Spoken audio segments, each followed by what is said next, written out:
What's up, guys? Zach Costeros here. Thanks for being here. Thanks for being here again, checking out yet another episode. And I just got back from Montana.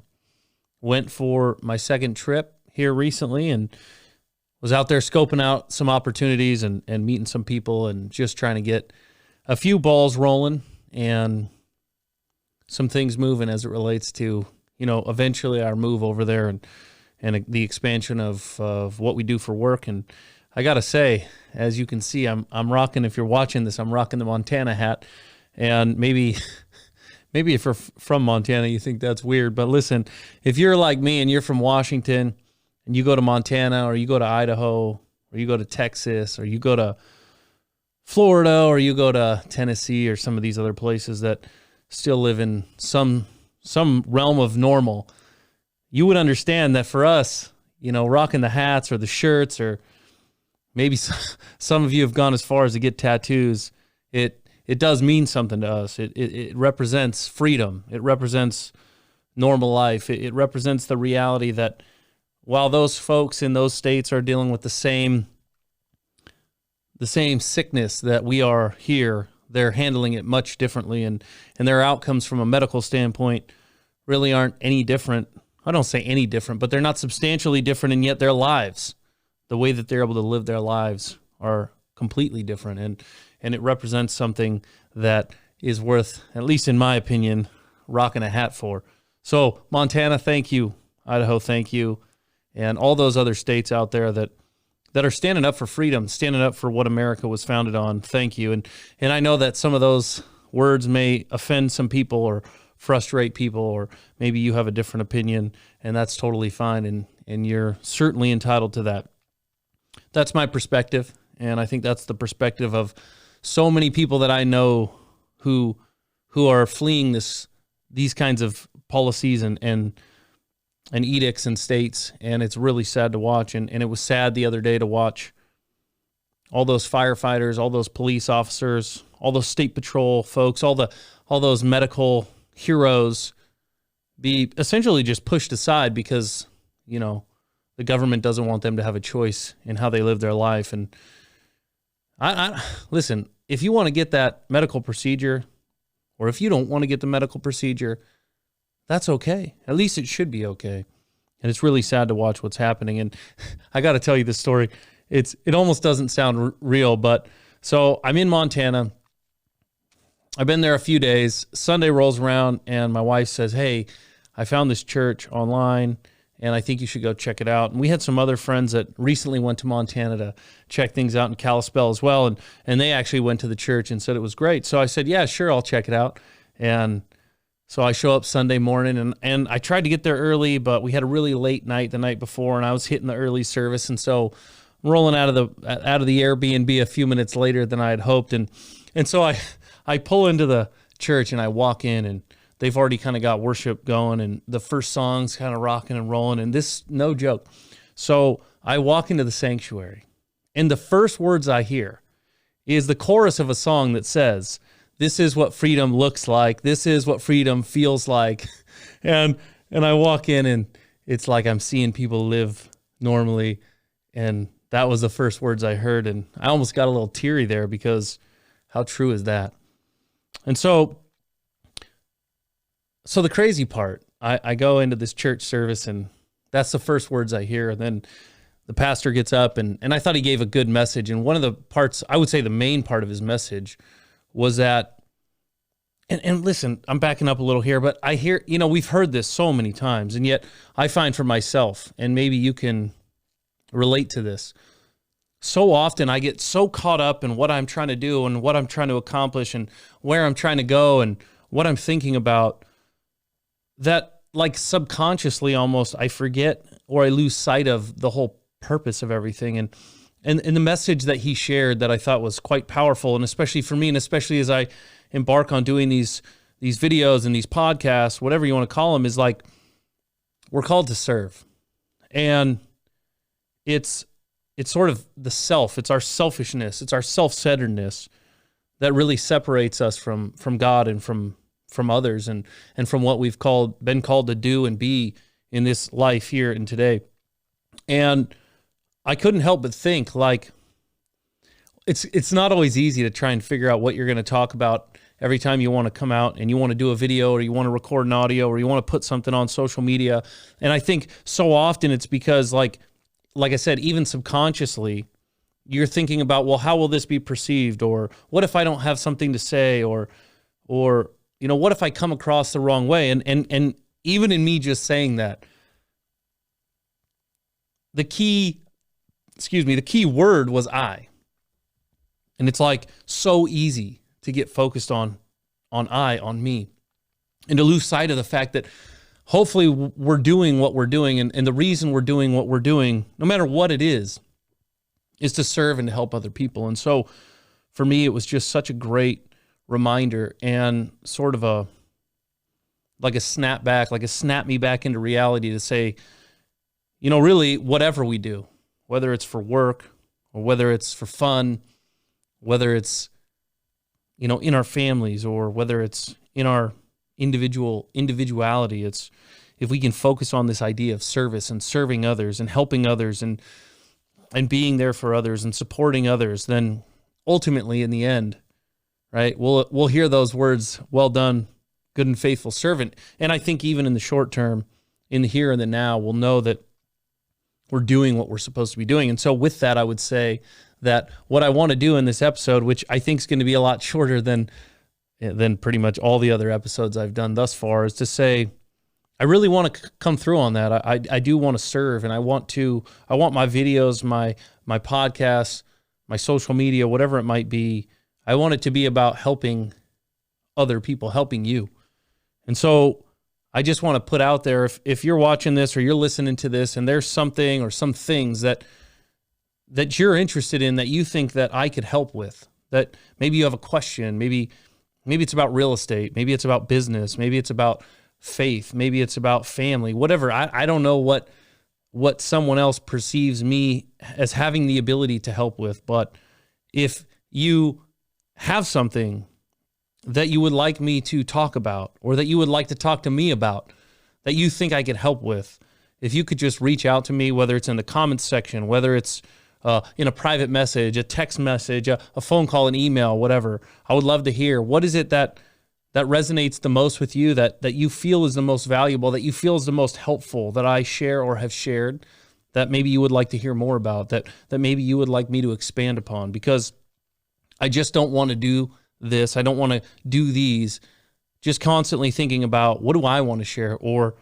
how am I going to come across. I really honestly would like to answer questions that you have, things that you might think that maybe I have the ability to help with or shed some light on, because really that's the whole point of all this. The whole point of this, and even the things that I've shared thus far have really been about things that I've learned or that have spoken to me that I think maybe might be helpful for other people. And I think, I've gotten feedback that they have. I did get some feedback from somebody who really seems to have a hard time with the fact that I bring my faith up in these as much as I do, and seem pretty frustrated, like, faith should be separate, and maybe by me bringing my faith into these things, it's making them less effective or credible or whatever it might be. And I would just say, when it comes to this idea of service, when it comes to this idea of serving, which I think I've mentioned in the past, it's like, listen, I could teach you everything I know about money, everything I know about how to make money in real estate, everything I know about investing. And all those things might be fruitful, and they might help you get ahead, and they might serve you in that way. But I truly do believe that, just like the Bible says, what does it profit a man to gain the whole world and yet lose his soul? And so if I'm truly trying to serve, if I'm truly trying to help, then I just can't leave that part out. Because ultimately, that part is doing the greatest service to you, to me, to us collectively, I believe. And I think that sort of attitude, that kind of perspective is part of why we've gotten here, part of why we find ourselves here, because we're constantly saying, keep your faith separate, keep your religious beliefs, your beliefs separate, because we're going to put them in silos. And as I've said so many times in previous episodes. It's like, listen, life doesn't operate in silos. Life doesn't operate in tidy parallel lanes that just run right next to each other.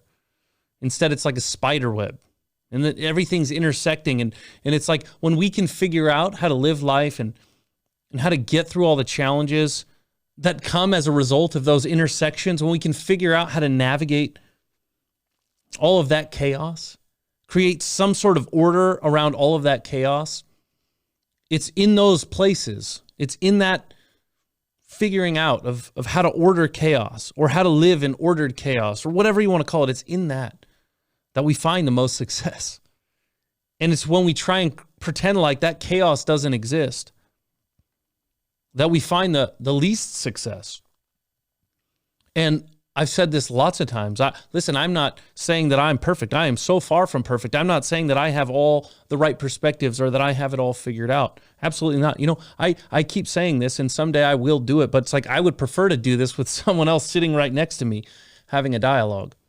Because of what I know and what I've found is the true message that I want to convey, and maybe if you've done monologues, you feel similarly, it's like there's something missing when it's just one person sharing their opinion. Because all of this stuff that we're dealing with, all the craziness that we're trying to navigate, well, maybe not all, a whole lot of it comes because like a few people are trying to pretend that there's no nuance in life.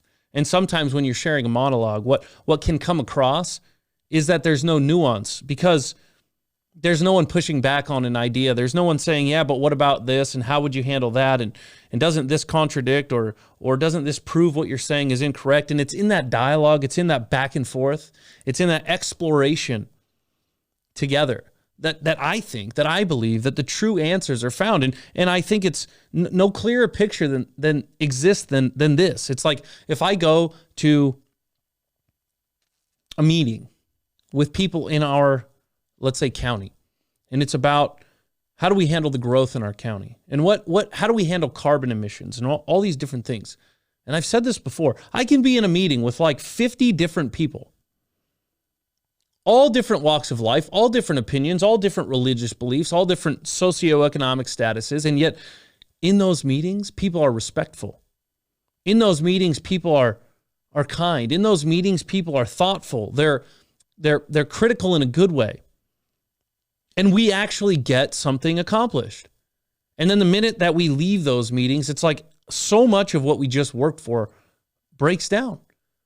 And I don't know if it's because social media created the crap storm of not having to engage with people one-on-one or at least in person. And then because of that, we can talk behind each other's backs. We can do things behind each other's. I don't know how we got there.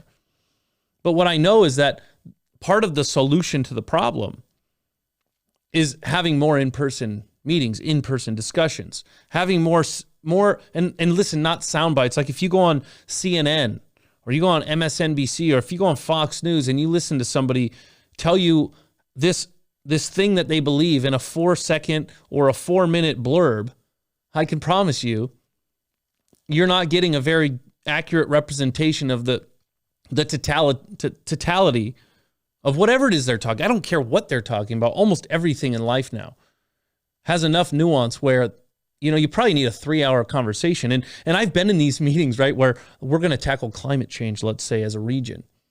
And we're going to plan for 30 years for our community. And you know how many 1-hour meetings we get to do it? We get like 6. We're going to solve all the climate problems in our region or for the whole world in 6 1-hour meetings where everybody gets to talk for like 3 minutes at a time. That's the worst way to do it that I could ever imagine. What we really need is like multiple hour meetings where you have real debates and you have real experts. I even hate that word now, but people with true experience in the different fields to sit there and to communicate back and forth and for people to listen and to gain perspective. And then for people to make educated decisions about what it is that they want to advocate for. And it's like not hard, but we live in the soundbite generation. We live in the headline generation. We live in the generation where people will create headlines to articles that are completely false and completely different than the actual article itself just because they know that most people won't actually read the article. They'll just make an assumption. They'll make a determination about something based on what the headline says. And that's a really dangerous place to be. And so I think, hopefully, I'll get to have conversations with people. And I only bring all that up to just say that I ultimately want to talk about things that are helpful to other people, that serve other people. And so from here on out, what I'll share, and I don't know if this will be helpful to you or not, and I'm just sort of going off the cuff here, but so many people have asked us, why did you choose to go to Montana? There's all these other places. And what was it that you were looking for? And what was it that helped you determine where you would end up going? And why ultimately did you decide that? And listen, this might turn off some people, but I'm just at the point now where it's like, listen, we all have to stick our flag in the ground and we all have to stand up for what we believe in. And I will say this, Montana, one of the things I did in the very beginning is I went state by state on the internet. It's very easy to do. You can Google search state house and state senate makeup. Like in each state that you're interested in, what is the House and Senate made up of in terms of political parties? And I'm not going to tell you which political parties. I think all the political parties stink. But I think political parties give us the best representation, even though it's poor, of what kind of worldview or beliefs the people who are being the elected officials, the representatives in those areas, what their worldviews are like. I mean, as best as they can, right? So I went state by state, and it's like there were some states that people think are really super free and they're really great and they're going to be great for a long time. And yet when you look at sort of how their states were made up from a representative standpoint, it wasn't as cut and dry as people seem to think or believe. And for me, it was like, I don't want to move and change my whole life. And I don't want to go somewhere that in 5 years looks just like where I'm leaving. I don't. And listen, it's so hard. I'm not here to say that where I live is just some awful, horrible place all the time. I mean, where I live has a lot of great things. I mean, I've lived there for almost 28 years. And it's really sad to have to go. I think there's lots of great people where I live. I think there's people trying to do the right thing where I live. But the momentum that is carrying that place, this place, is a heavy momentum, in my opinion, in the complete wrong direction. And I have been standing and I have been fighting against, not in a negative way, like contending against, I should say, for a long time and have made no progress. And it's like at some point we all have to decide, like, how much more time and effort and energy do we want to put into something when we could put it into something more productive somewhere else and reap substantially greater benefits. And I'm not just talking about money. I'm talking about like quality of life. I'm talking about watching your kids grow up and be able to be free and not wear a thing over their face constantly. And so for me, it's like I started by saying, what states are represented locally by whom? And then based on that, then I started to dig into, and what are their economies made of? You know, in real estate, one of the things that we learn in site selection is so often success comes down to demographics, right? How many people are near this location, and what are they made up of in terms of their education and their financial status and all these different things? And it's because you can sort of, it's almost like the way that Facebook uses data, right, to provide ads to you. They know what you like. They know what you look at. They know what you buy. And so they can easily give you what they know you want in an ad. Well, it's really no different the way real estate people work, right? We know what kind of people live in a certain area. We know what they like. We know what they don't like. We know how far they're willing to drive. We know where they work. We know all these things so that then it's easier to give them what they want and need in terms of real estate. Well, when it comes to moving, it's like the same thing. It's you gotta look and you say, what are these economies made up? Do these economies do well in a recession? Do they suffer in a recession? Are they in industries that are growing, or are they in industries that are dying? Because, like, listen, this guy that had the negative feedback for me about my faith and how I shared in these videos, this particular person was also pretty negative towards, things like the free markets and capitalism. And it's like, hey, man, listen, I get it. There's a lot of things that have gone wrong, but I'll tell you this, if you go and you live somewhere where there is no industry, where people can't find work, where they can't get paid, those places stink. Those places are bad places to live where lots of bad things happen. And that's because work is good. That's because productivity is good. That's because getting paid to do something that you're good at is good. And the best places to live very often are places that have great economies, right? So you don't want to move your family somewhere where the economy is dying or where the economy is dwindling. You don't want to move yourself and your family, I don't think, to a place where, in 2 or 3 years, the freedom that you think you have that you're going to can just flip-flop. And the best representation of that is how they're legislated, how they're governed at a local level. Because as you're seeing today, there are states that are standing up to the federal government. We're seeing federalism work, at least to some degree. And so, listen, if you don't like where you live and you're trying to get away from where you live, or you're thinking about moving from where you live, you probably want to think about some of those things, right? What can I do for work? How sure can I be in the sort of, I don't even want to say political climate, but the freedom climate, right? The liberty climate. For us, those were really important. For us, we homeschool. So we were also looking at what states make it easier to homeschool our kids. Listen, I don't know, man. I don't know how you feel, but when I see what they're teaching in the public schools, I'm sorry, that's the last place I'm going to put my kids. And I know that there's a lot of people that think I'm going to send my kids and they're going to be an example and a witness and all that, and that's great. I'm not saying that's a bad idea. I'm just saying it's not the idea that I subscribe to. The idea I subscribe to is listen, I think my job as a parent is to teach my kids, and to help them grow and mature and to become equipped. So when I do release them out into this dangerous, scary, crazy world, they have the skills to succeed. And I think that it's very hard to do that as a parent when at that young, impressionable age, you're giving them, you're setting them in the care of someone who's diametrically opposed in all likelihood to everything you believe, who spends more time with our kids than we do. So for me, I'm not going to do that. And I'm not saying that you shouldn't. I'm not saying that you can. I'm not saying that it's necessarily bad to. I'm just saying for us, when we were looking, it's where can I go that if I want to teach my kids, if I want to homeschool my kids, they're going to make it easy. I looked at where can I run my business? Listen, here's the thing. I think everyone should have a business. I really do. I know it won't happen. I know not everybody's geared towards running a business, and that's cool, but I do think that everybody should run a business because I think it teaches you so much and gives you a different perspective, and it gives you something to be motivated about and passionate about. But in my case, I looked at, listen, Washington State has no income tax, personal income tax. And people think that that's some great benefit, and it is.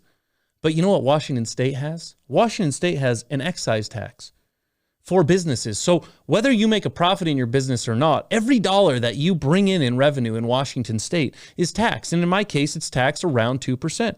So for every dollar I make, right, I got to give 2 cents to the state, whether I make a profit or not. And you might think, oh, that's really not a big deal. Well, listen, if you run a business and you have, I don't know, a 10% profit margin, well, if you're giving 2% of the gross revenue to the government, to your state government, that's a lot, right? That's like 20%. I know it's not exactly, but for simple math, it's like 20% of what profit is, okay? Because it's off the top line. And so I compared, I said, if I move to Montana, where they have a state income tax, but they don't have this excise tax, B&O tax, at least not in the way that we do. You know what I found out? I found out that even if I pay personal income tax in Montana, because of how much B&O tax my businesses pay in Washington State, if I had the same size business in Montana that I have in Washington, I would pay less taxes even after paying personal income tax in Montana than I do in Washington. And so I'm not saying that your situation's like that. I'm not saying that's the right way to think about it, so to speak. But what I'm saying is those are the kinds of things that I think we have to think through when we consider, what place is best to move? For us, we wanted 4 seasons. We love 4 seasons. We like to be able to go up to the mountain in the winter. Don't get to do it as much as we'd like to, but now we will because it's only 30 minutes away or so. We want sun in the summer. So like Texas for us, it was on the list, but it's, it's not really a 4-season place like what we would love. For us, Kalispell, why did we land in Kalispell? So if you're thinking about moving to Montana or northern Idaho, here's what I can say. I like northern Idaho. I think it'd be easier to make a living in Coeur d'Alene or Twin Falls. I think it's Twin Falls. Because it's close to Spokane, it almost operates like one metro area. Besides that, if you're in northern Idaho, like you basically got to come down there unless you can work remote. And for what I do, working remote's pretty tough. Coeur d'Alene's pretty. I mean, don't get me wrong. But I look at it and I say growth in northern Idaho is going to be tough because a lot of northern Idaho is mountains and hills. And so when you look at infill, their land that's developable over the next 20, 30, 40, 50 years is pretty limited. And for what I do in real estate, that makes it tough. So I go over to Montana and I say, okay, so in Montana, I grew up in the high desert. I grew up in Reno, at least till I was 12, okay? I don't want to live in the high desert. I don't really like the high desert. I don't like the brown. I don't like the wind. There's great things about Reno and it's close to Tahoe, but so like Boise in southern Idaho are kind of out for me. Utah's kind of out for me. And then even a lot of Montana's kind of out for me, right? If you go to Bozeman, it's kind of high desert, right? Even like Missoula's kind of high desert. But the kicker for me in Montana was like, we wanted water. Water is important. When you live on the Sound, when you live near water, you just love, at least most of us, just love being around the water. And so it's like, well, we want water. Well, northern Idaho has water, right? It has 2 huge lakes. Montana, right? The good cities in Montana, it's pretty much Kalispell. I mean, Flathead Lake is the largest lake west of the Mississippi River. It's like 196 square miles. It's huge. It's like the Puget Sound in a lot of ways, except nothing's going to bite you, eat you, or sting you, which I'm all about. And so for us, it's like, listen, we found this place. They got great skiing in the winter. They got Glacier National Park. If you like hiking, if you like camping, they got all kinds of camp stuff. And then they got Flathead Lake. And everything in there is within about 30 to 40 minutes of each other. So when you're talking about things you can do as a family, you can be outside, what a great spot. On top of that, when you look at the valley from Missoula all the way to Kalispell, right? There's a huge valley there. So as Montana and as western or northwestern Montana continues to grow, there's like buildable land. There's a place. There's a lot of space for growth to take place. And I know there's, just like everywhere, there's people that don't want to see growth. They don't want it in their backyard. And I get it. But the reality is we got to have somewhere to live. And when you have a place like Montana, when you have a place like Idaho, Texas, Florida, Tennessee growing as fast as they can or as fast as they are, you want to have a place to house these people. You want to have a place to have those essential services. And so for me, it was like, man, northwestern Montana, it checks literally every single box, right? A little bit milder of winters than some of the other places in Montana. Great summers, water, mountains, camping, hiking. I mean, you name it, it's all there. Cold in the winter, for sure. If you can't handle the cold, Montana's probably not the place for you. But also has a government that seems pretty darn committed to letting people live freely, at least to the extent that they have control over it. And I think states have more control than the federal government likes us to think.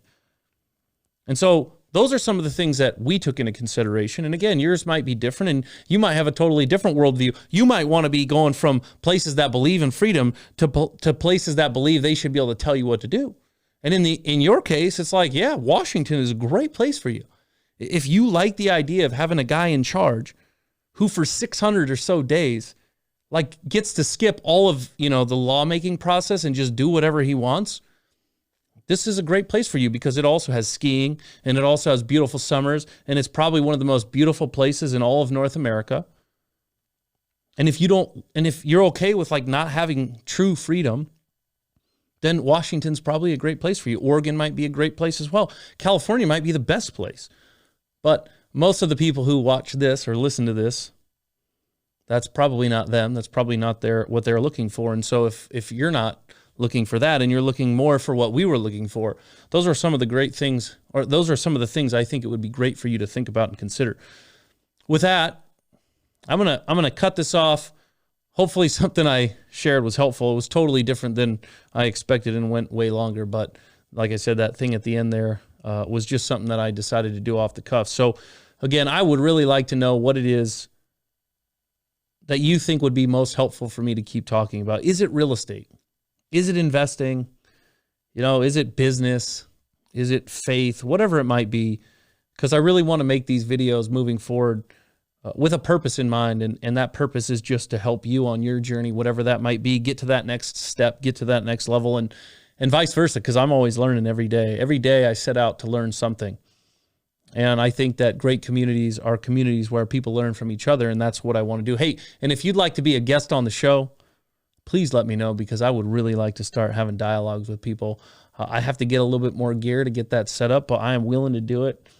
I want to do it. So again, just reach out to me. Let me know. If you like this video, please smash that like button, thumbs up, wherever you're watching or listening to it. Leave a comment. Let me know what you think, whether it's agree, disagree. Hey, and if you're leaving a comment and you disagree, I'll give you a tip. If you leave me a respectful, kind comment, we can have a great dialogue.